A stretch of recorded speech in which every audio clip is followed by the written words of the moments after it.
Eu nasci no contexto da igreja evangélica, a igreja batista. Quando adolescente, eu tenho uma experiência mais profunda assim, com o evangelho, começo a pregar em tudo quanto é canto. E ali despertou em mim essa dimensão da vocação pastoral, nunca associada à autoridade, hierarquia ou poder. Para mim sempre esteve associada a uma dimensão de serviço, compromisso com a justiça e compartilhar o evangelho. Então foi no contexto da minha adolescência, dentro da igreja, que eu me senti despertado para essa dimensão pastoral, olhando muito e tendo muito como referência, por exemplo, Martin Luther King, e no campo católico, Frei Beto, Frei Tito, a irmã Dorothy, as minhas referências. Então eu tomei aquilo como uma paixão para a minha vida e fui fazer seminário. Esse lugar que você estava já era progressista ou ainda era um ambiente conservador? O ambiente meu de origem é conservador. Vivi muitas coisas bonitas ali dentro, de amizade, de afeto, de companheirismo. Mas chegou uma hora que eu já não conseguia mais respirar teológica e existencialmente ali dentro. Então tem um momento ali de ruptura conciliada, digamos assim, em que eu vou dirigir uma congregação e essa congregação se torna uma igreja que hoje é a igreja da qual eu participo e que eu pastoreio, mas era um ambiente conservador. Quando eu vou fazer seminário, meu seminário já tinha uma tendência mais progressista.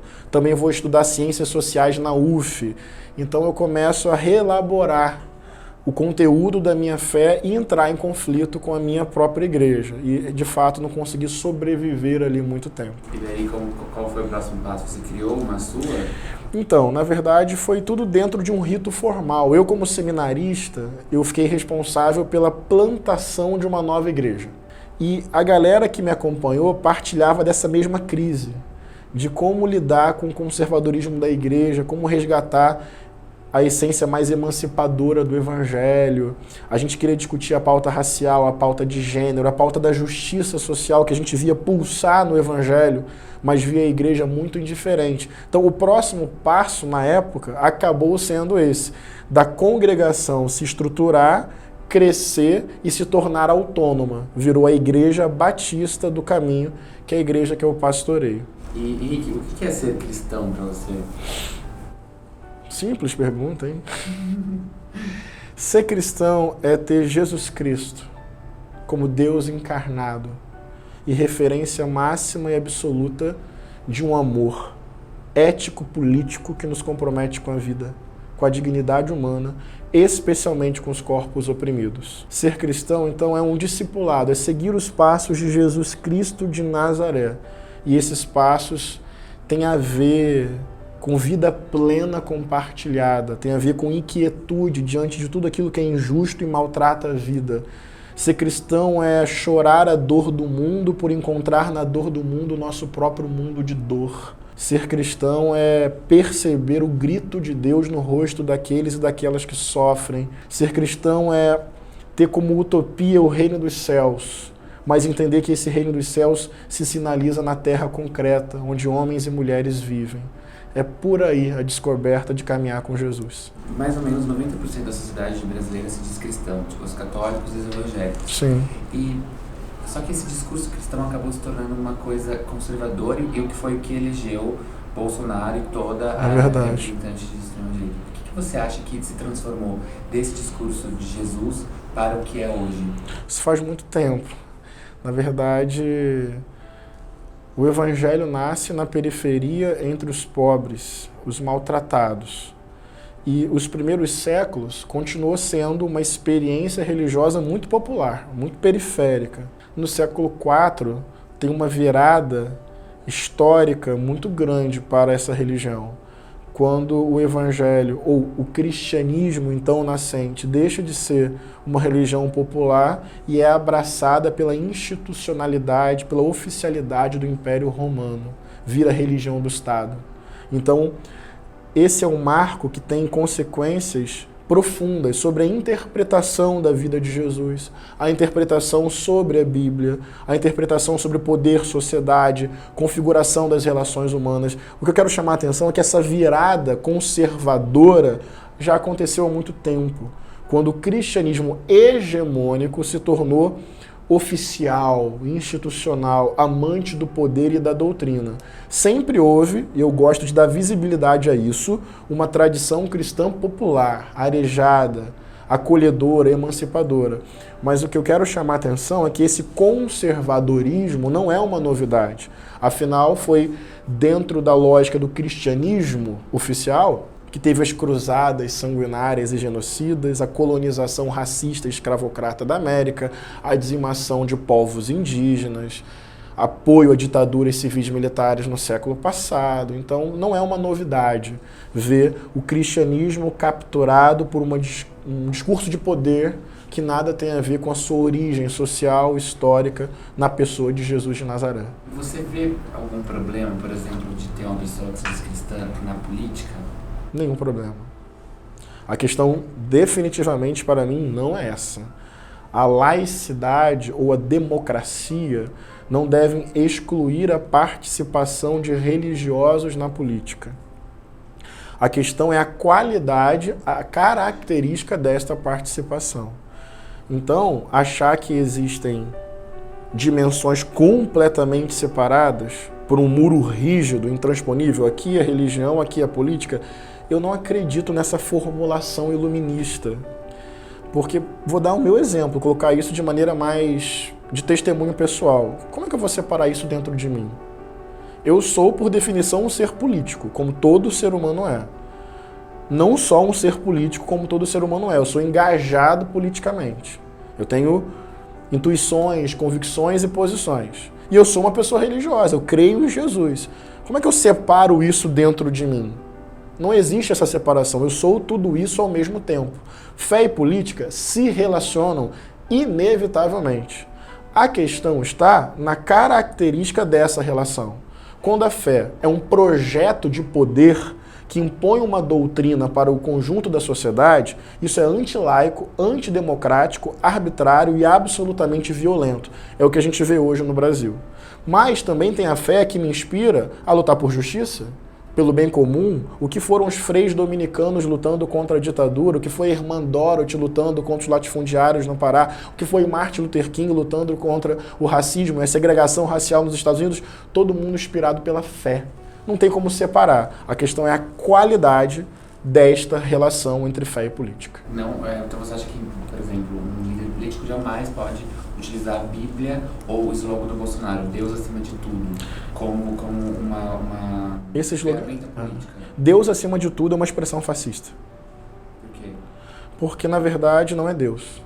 É a projeção de Deus, do Bolsonaro.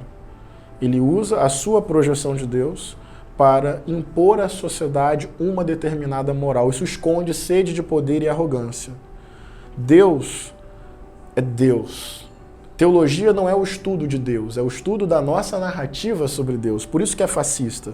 Porque é pegar uma narrativa sobre Deus, achar que ela é única, verdadeira e totalizante e buscar mecanismos de imposição e força para que toda a sociedade se adeque a isso. Então isso tem um dispositivo de vontade de domínio. Deus acima de tudo é uma formulação, do ponto de vista político, perigosa, violenta e fascista. E eu diria que antibíblica. Se eu for discutir teologicamente, o Deus que aparece na Bíblia está muito menos acima e muito mais no meio do povão. Ele está muito mais manifesto na terra do que no céu, entre os pobres, entre os pequeninos, entre os corpos oprimidos. Tanto do ponto de vista político quanto bíblico-religioso, essa afirmação é absurda, perigosa, violenta. Na verdade, é o próprio Bolsonaro acima de tudo. É a projeção dele acima de tudo. Deus aí é moeda, produto. E falando sobre o estudo da Bíblia que você citou agora, você diz, eu vi uma informação sua dizendo que a Bíblia é um livro negro de interpretação branca. Sim. O que você quer dizer exatamente com isso? Que nós somos colonizados no nosso pensamento, na nossa forma de conhecimento. A nossa leitura bíblica já é muito ocidentalizada e eurocêntrica. Isso tira de nós a possibilidade de perceber a tradição bíblica que tem a ver com a África, que tem a ver com africanidade, que tem a ver com oralidade, que tem a ver com negritude, que tem a ver com corpos oprimidos. Se você pega o Antigo Testamento, para nós cristãos, é a história de um povo oprimido peregrinando pelo deserto. Esse povo consegue uma terra, daí ele monta um estado opressor. Vêm os profetas e começam a denunciar isso. Isso pulsa na Bíblia, mas o olhar eurocêntrico, ele silencia essa voz política, espiritual da Bíblia e coloca tudo num patamar tipicamente moralista e individual. E o Novo Testamento é simplesmente a afirmação de que Deus veio ao mundo e encarnou entre os pobres. Isso também some na lente eurocêntrica. Quando eu digo que é uma perspectiva branca, não é do ponto de vista apenas da cor da pele, é da forma de leitura. A Bíblia perde o seu caráter sociopolítico popular e vira um manual de etiqueta e elegância moral. Então isso faz sumir o chão da história da onde a tradição bíblica surgiu. E como é feita essa interpretação? Porque, por exemplo, muitas pessoas justificam casais LGBTs dizendo que vai para o inferno, baseado no Antigo Testamento Levítico e no Novo Testamento na carta de Paulo, né? Aos Romanos. Então, assim, as pessoas pegam um fragmento da Bíblia e transformam numa verdade. Verdade. Como que deve ser feita essa interpretação para não acontecer esse tipo de coisa e nem acontecer esse embranquecimento que você falou? Sempre contextualizando e localizando historicamente o texto. Não existe leitura neutra. Toda leitura é uma interpretação de uma bula de remédio. Não há uma objetividade total. A gente vai ler e vai discutir sobre a bula. Então toda leitura é uma interpretação. A questão é quais são os critérios da nossa interpretação. Eu faço parte de uma tradição que acredita na leitura popular e comunitária da Bíblia. De você pegar o texto, jogar no seu contexto para entender qual era a função dele na época. Primeiramente. Depois, a partir de um critério que a gente escolhe, que é o critério do Cristo, da pessoa de Jesus de Nazaré para nós cristãos, você começa a ler a Bíblia tendo Jesus como um critério máximo de interpretação. O amor, a dignidade humana. O tempo bíblico, por exemplo, não conhecia a sexualidade como nós conhecemos hoje. Do ponto de vista da identidade, da orientação sexual. Querer que eles achar que eles iam falar sobre sexualidade com o acúmulo que nós temos hoje, é impossível. Aquilo reflete uma época, um momento. Isso tira a sacralidade da revelação bíblica? Não. Mas atenção que eu vou dizer. A Bíblia é a palavra de Deus, para mim, não no texto, no ponto, na vírgula, Levítico 2 ou Romanos 4. Não. A Bíblia é a palavra de Deus à medida que ela aponta o Cristo, à medida que ela aponta o amor, à medida que ela aponta um Deus para além da própria Bíblia. Então a melhor maneira é localizar e contextualizar o texto. Entender o que ele queria dizer na época que ele foi escrito para as pessoas que estavam lendo e ouvindo. A partir disso, tendo Jesus como critério e a centralidade do amor, a gente começa a entender o que é histórico e cultural, o que é eterno e atemporal. Então, ser LGBT não é pecado? De jeito nenhum. Pecado é intolerância. Pecado é violência. Pecado é pegar o texto e achar que Deus é igual ao texto. Isso é idolatria. É pegar o texto e dizer, Deus, você é o texto. Deus escapa ao próprio texto. Deus não pode ser do tamanho de um texto, senão não é Deus. E recentemente a gente teve um caso que a atriz Renata Carvalho, ela é trans, minha amiga, interpretou Jesus. Sim. Né? E a própria campanha do Bolsonaro e os fundamentalistas utilizaram isso como um ataque à igreja, a Jesus, né? O fato da Renata estar interpretando Jesus. Então eu falo, é possível Jesus ser uma mulher trans? Sim. Ou é possível Jesus ser travesti? Sim. O que ataca Cristo é o fato de uma trans ou uma travesti no Brasil ter uma expectativa de vida de 35 anos. O que ataca o Cristo é esse país ser o país que mais mata trans e travestis no mundo. É aí que Cristo está sendo ofendido. Quando uma pessoa é violentada, agredida e morta por ser quem ela é. Não está na sua orientação sexual, na sua identidade de gênero. Está naquilo que mata, naquilo que violenta, que tira a liberdade de ser. O que deveria fazer a igreja ficar assim, meu Deus, está tudo errado, é saber que a expectativa de vida de uma trans no Brasil é de 35 anos, por causa de violência, de vulnerabilidade social. Então, respondendo mais objetivamente a sua pergunta, tem um texto, salvo engano, em Mateus, capítulo 25, que Jesus, que era um grande contador de história, com uma imaginação muito grande, ele imagina o chamado fim do mundo, ou a chegada do reino dos céus. E ele fala assim, olha, vocês vão estar do meu lado. Vocês que quando eu tive fome me deram de comer, sede me deram de beber. Quando eu estava nu, vocês me vestiram. Quando eu estava preso, vocês me visitaram. Quando eu era um forasteiro, vocês me acolheram. Daí, os justos dizem assim no texto, mas Senhor, quando foi que nós te fizemos estas coisas? E Jesus responde, quando vocês fizeram a um destes meus irmãos, vocês fizeram isso para mim mesmo. Ou seja, quais as imagens que Jesus escolheu para se identificar? Fome, sede, nudez, privação de liberdade, ausência de um lugar para viver. São imagens todas sentidas no corpo e todas fruto de algum grau, de algum tipo de violência e de opressão. Qual o recado que Jesus dá para os seus discípulos? Quer me encontrar? Quer me ver? Quer me achar no mundo? Eu estou transparecendo no rosto daqueles que sofrem.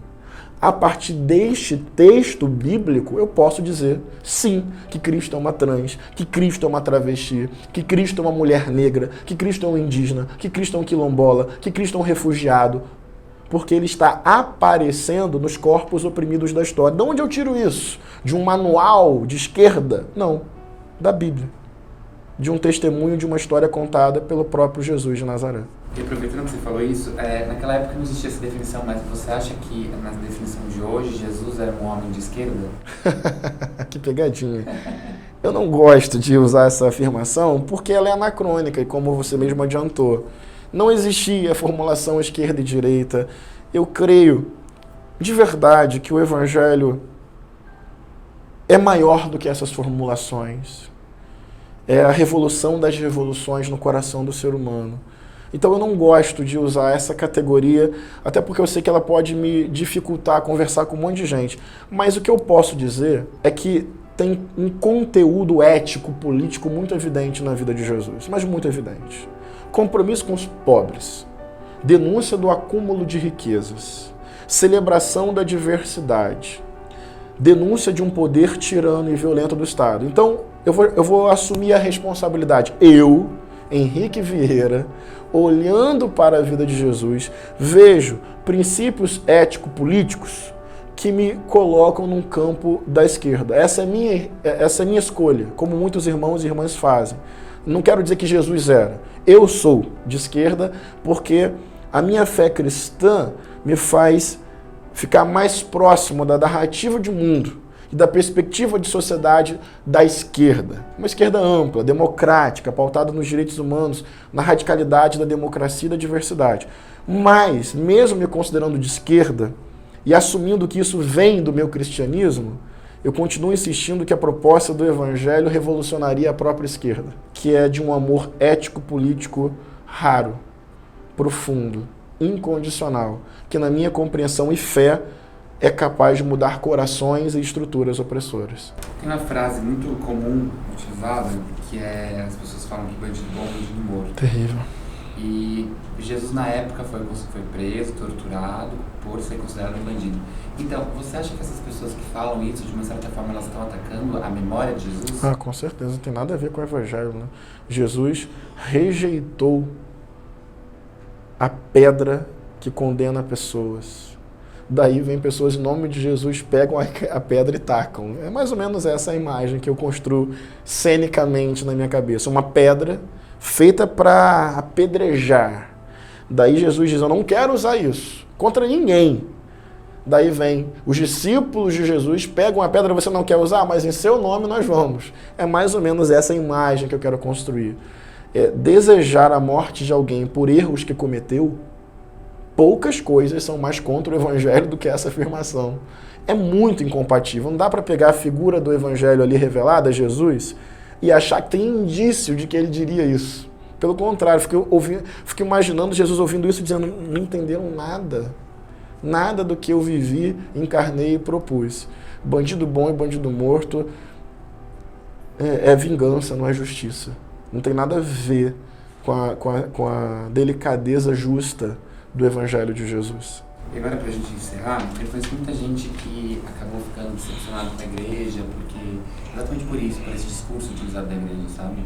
E acabou saindo, mas ainda tem uma esperança dentro. Qual mensagem você passaria para essas pessoas que se decepcionaram com a religião ou com o ensinamento cristão e hoje se sentem excluídas desse espaço? Primeiro conselho é olhar para Jesus. Não olhar fixamente para as instituições, nem para nós mesmos como solução. Olhar para Jesus de Nazaré e perceber ali o Deus encarnado. Este sim não nos decepciona. Segundo, tem um texto que Jesus disse assim: onde estiverem 2 ou 3 reunidos em meu nome, ali eu estarei. Então, igreja, na perspectiva bíblica, é muito mais do que instituição e templo. É a gente junto. Então, eu diria para essas pessoas, se reúnam com outras pessoas. Façam a igreja acontecer para além da institucionalidade. Se reúnam para promover a paz, para promover a justiça, para denunciar as diversas violências, para ficar inquieto diante do momento terrível que o Brasil está vivendo. Se juntem. Eu acredito nessa organização do povo. Não é desmerecendo a institucionalidade, não, mas é usar a comunhão para subverter a própria instituição. Então eu diria para essas pessoas, e são muitas, eu sei, que estão machucadas, que às vezes a melhor forma de resgatar a fé é tirando o olhar um pouquinho das instituições e voltando a olhar para Jesus. E também se juntando com outras pessoas para a gente produzir uma igreja itinerante, peregrina, popular, nas casas, nas ruas, nas praças, que desautorize os coronéis da fé e que devolva o cristianismo à sua origem, que é a origem popular, que é a origem revolucionária.